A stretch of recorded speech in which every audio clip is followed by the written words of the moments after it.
Hello. Hello. Welcome to In the Court of the Wenton King. We're doing a review, aren't we? What are we doing? Some King Crimson-y type things, some band. Yeah, we're doing live in Toronto.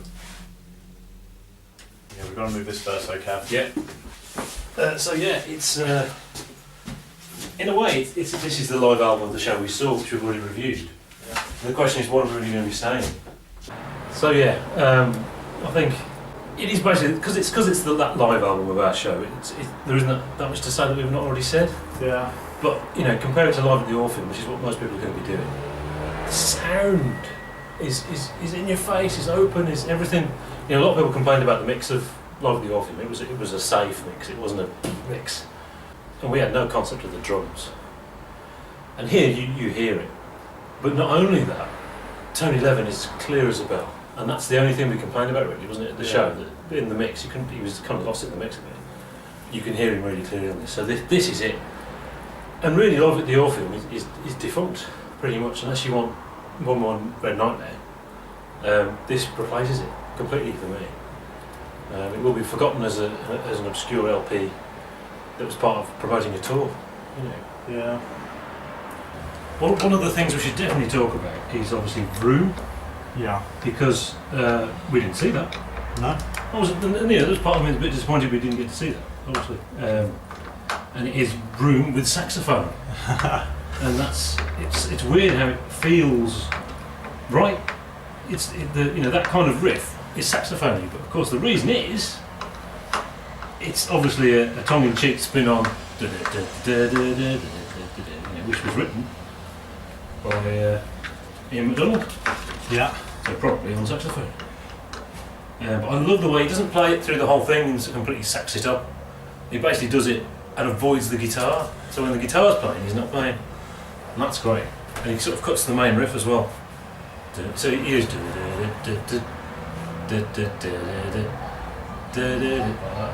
that's just great. Yeah, maybe they'll perform that on the next UK show, hopefully. Yeah. The other thing we should talk about is the new songs, which obviously we were kind of unable to comment on last time. And I think, what I originally said stands in that there's not much to say in that they're good, they're okay. It sounds like King Crimson. Yeah. So which is a feat. Yeah.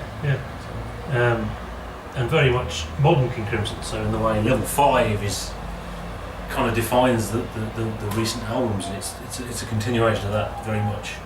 I think Jakko Jaspic's voice is so great. I just love his voice, and I suppose Adrian Belew has more range, etc.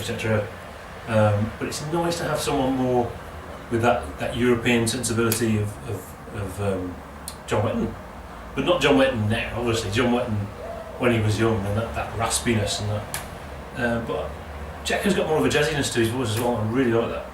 And that's why one of the main reasons I really look forward if they write some new material.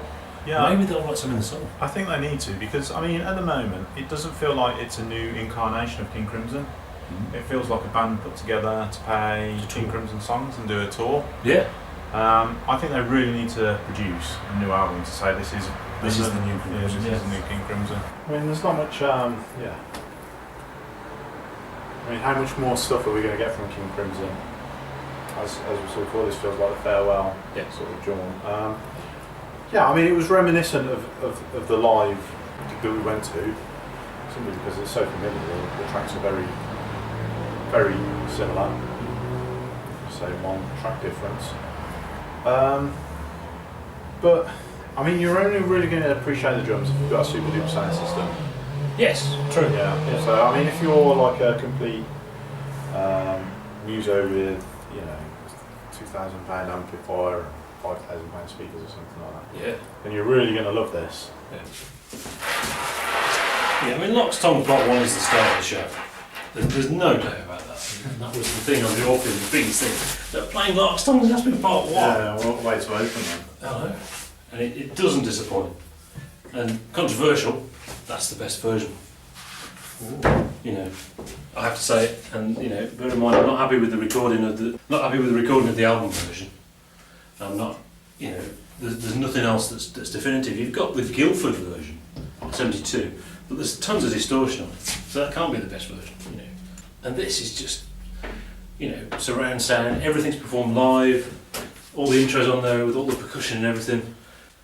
It's interesting who plays what, and you know, Fripp plays the initial, I think it's called Seizure, you know, the ascending bit, and then Jakko takes over it for when the band come in.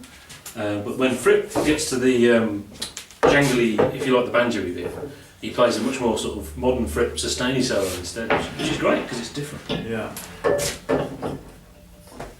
Yeah, I mean, you would imagine Larks Tongues and Aspic. How many times can you listen to that? Yeah. Different versions before it gets tired, but it never does it? I mean, it's just absolutely fantastic. I used to think of it as the lesser of the four, because it's more like a jam. Yeah. But obviously, in a live situation like that, with that kind of band, man, and with saxophone as it was originally intended. Yeah. Again. And the drums obviously gives it that heavier. I mean, it's already a heavy sound for its time. It was obviously ridiculously heavy. Yeah. Hang on. They've got to be. Those have got to be up that way. No. It's alright. Yeah. It's weird. Is it Larks Tongues Part 4? It's weird how there's. It's quite difficult to get a version, you know, find a version. Obviously, you go on YouTube and you look for a live version. Yeah. But it's not performed. Wow, it wasn't performed after. It was performed for like 3 years, for 4 years, 2000 to 2003. I would have predicted Japan 2003 would be the best version of that, but actually the best version of that is from 2000. Lots on Spot 4, I think, on Heavy Construction, actually. Have they ever played Larks Tongues Part 1 to 4 all in one? No. No, if they played 3 or 4, they'll only play 2. And they never played 2 and 4 together. On here, though, we've got level 5, which originally was Larks Tongues Part 5. It was the second time there was going to be a Larks Tongues Part 5. This Fractured was originally going to be Larks Tongues Part 5. It was going to close ConstruKction of Light. But they decided, at some point, obviously, they decided that's just silly, isn't it? So, Larks Tongues Part 5 is, in a way, it was the definitive moment of King Crimson doing the modern, what was good about 90s dance music. Yeah. You know, that was them doing it. And so, because it had sequence drums, it had V drums, it had live drums all at once. Now we've got 3 drummers, so they can actually do it. So obviously, it's a logical thing to do. You need a good sound system to really pick up on that, though. Obviously. Yeah. I think that song needs some good sound. You need a good sound system, otherwise it can sound a bit bland. But when you've got good sound, it's brutal. At the moment, this is a must-have. This album. Bear in mind when they announced it, and I ordered it on CD because I went on CD. Partly just for nerdy collecting, put it in the collection thing, really. But I just couldn't help myself, and I ordered the MP3 and had that as well. So most of it I've listened to on MP3 actually. And you put it on CD, it sounds good. Yeah. So you can order King Crimson albums on MP3 now? Oh yeah, there is a ton of downloads, but the downloads don't necessarily correspond to what's on CD. Right, okay. So studio albums, I don't think they're on download. And obviously the Virgin kept putting them on iTunes, and Fripp kept putting them off, and then they kept putting them back on again, and then we had to quit music to fight them to stop them from doing it. But it'd be nice if obviously DGM allowed you to download the albums. I mean, has he ever clarified what his issue is with downloadable? Well, I think they're not being paid for it. I think that's what it is. Virgin are doing it secretly and not paying them, which is normal, actually. But obviously, DGM and the whole ethos is about fighting the system. I thought it must have been a quality issue because obviously MP3 it's all compressed, and you lose a little bit the. Yeah. Well, all the downloads on DGM, which they're all live stuff, obviously, and studio-y bits. You can choose MP3 or FLAC. FLAC is more expensive, obviously. It's 15 quid, I think, on FLAC, and 10 quid for MP3. But obviously, I downloaded the MP3 because I was getting the CD anyway. Yeah. I assume CD isn't obviously as high resolution as FLAC. Maybe I should download the FLAC as well. For me, it was reminiscent. It made me sort of like, should we go see that again? Yeah. Well, they're doing a European tour in the autumn again. Surprisingly, I mean, after what we said, it felt like it was the end. You know? But I think there's only 2 shows in the UK. This is Europe, really. They're doing not the UK. So maybe we should try and get tickets. Where? It's one in London. Aylesbury, whatever it is. They could add more dates though. So you never know. Well, we don't want to go to London, If boss. but we might go see it. We'll have to do another review of the same show. You could argue, I mean, this is our third one of this tour. Yeah, I've done 10 of the 72 tour. It doesn't have the variation of 73, 74. I wonder how many of these shows it's worth getting. You know, if they're all going to be the same. This feels like the show we saw, but it's pretty much at the set list we had. So, you know, VROOOM is on here. We didn't get VROOOM, but that's about it. You know, but I assume on the live album that comes out in the autumn, we're going to have Talking Drum and Larks Tongues 2 as well, which is the big thing missing off there. We've got everything else. So, I mean, it's a King Crimson album, isn't it? It's a King Crimson live album. It's a King Crimson live album for a change. Yeah. Collector's Club 48. It doesn't say it on it. I haven't opened it yet because I've been listening to the MP3, but it doesn't say it actually on it that it's good. So they've stopped numbering them now. Yeah, it just says a King Crimson collection. Collector's Club, doesn't it? Yeah. But that's kind of a good thing because the sort of OCD element of it, having to have all of them, was becoming a problem, especially as they delayed 42 years ago. And only now have they announced it, it's still not arrived. So that's scary. I need number 42, otherwise I've got a gap. The best one? Yeah. Obviously 24th Century Schizoid Man is a great way to finish the show. It certainly is, isn't it? Yeah.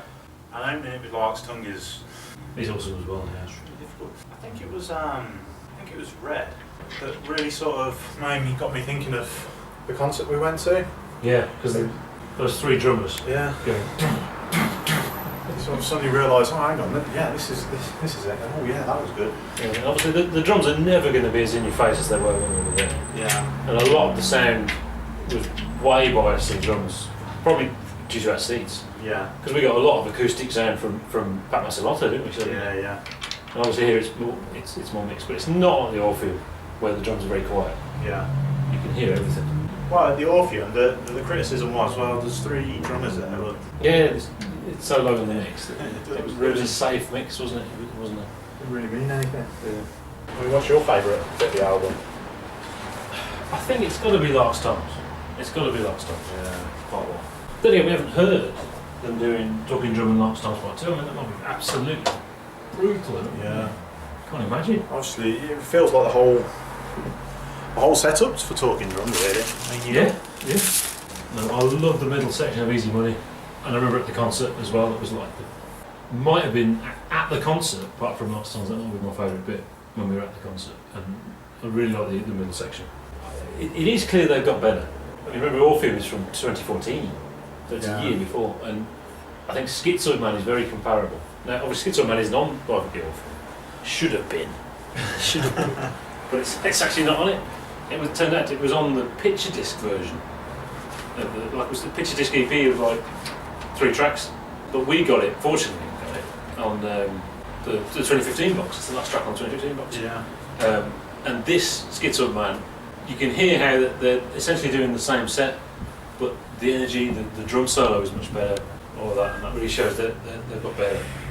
You know, so maybe the 2016 shows will be even better than that. This is, of course, the Toronto show was a famous show because actually it was where Fripp did a walkout. He walked out. Apparently, the guy taking a photo right at the end. Fripp points at him. Guy takes a photo again. So he's off. That was it. And then they didn't play Schizoid Man.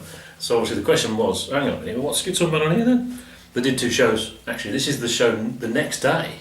And that's why they changed the message at the start. It's just Fripp saying, please. Those are the parameters of the show that have been set. And that's fair enough, isn't it? So I don't understand the mentality. You know, in the 70s or something, people would be going to the shows and they wouldn't know. They've probably never seen them, what they look like, you know. They wouldn't know that kind of detail. But now everybody knows, don't take photos. So why would you do it? And it's almost like, I've got his attention, I'm annoying him, let's do it more.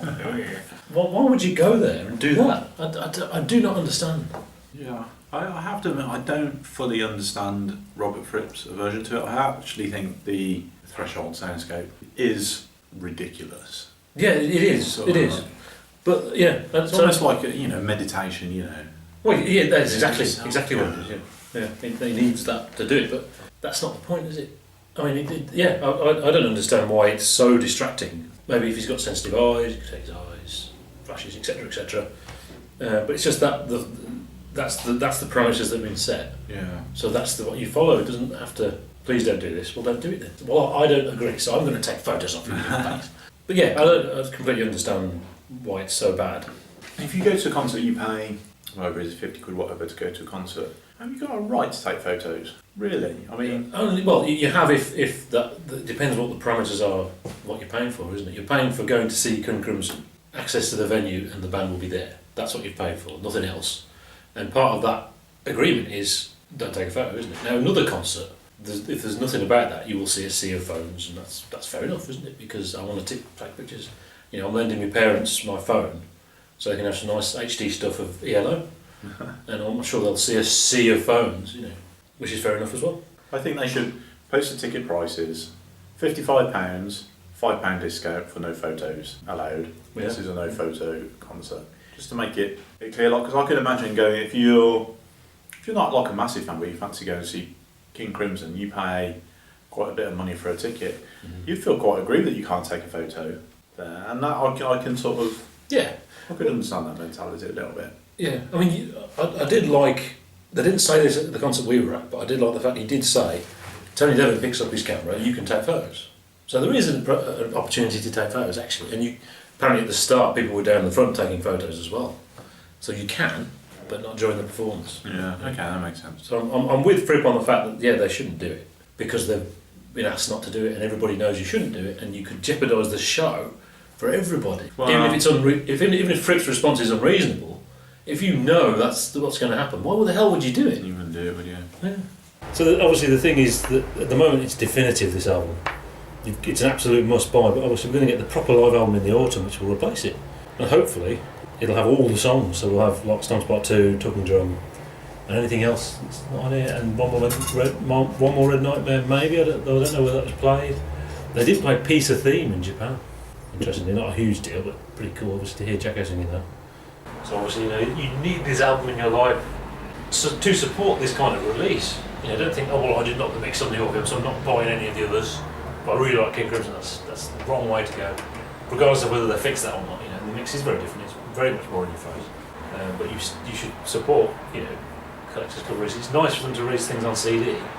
Obviously, for a while we've only had live stuff for download, and there's a hell of a lot of that. So what mark did we give Live at the Orpheum? It was probably 6 eggs.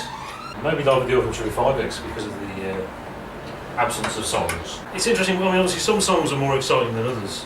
Epitaph, it's just the fact that they're doing it, really. And in the court as well, you know. There's that strange thing that really I'm not much of a fan of in the court, which is quite strange. But I mean, Epitaph, which I really like, there's not much you can do with that song without massively changing its arrangement. But there's a lot more happening with the drums, which does give it a different feel. Obviously, the original's very sparse. It doesn't have that sparsity if you've got Pat Massamoto in the background. But other than that, it is just Epitaph, isn't it? Jakko is definitely older and takes it easier on his voice than with the Schizoid Band.